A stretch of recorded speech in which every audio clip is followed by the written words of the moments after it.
Hai.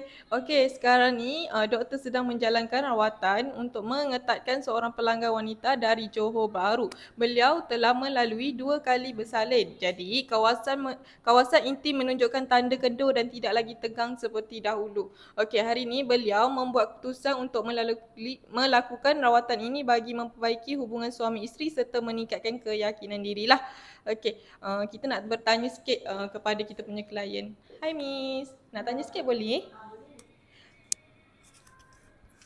Sebelum melakukan rawatan, adakah Miss mempunyai sebarang kebimbangan?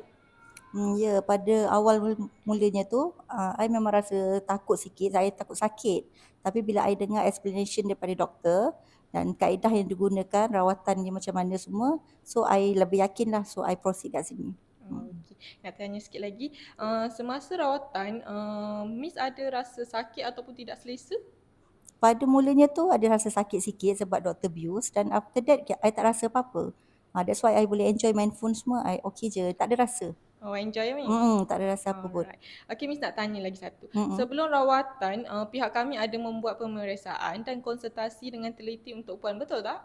Ya betul. Sebelum rawatan, doktor memang explain everything, memastikan yang kita tak takut semua everything semua dan baru proceed surgery lah.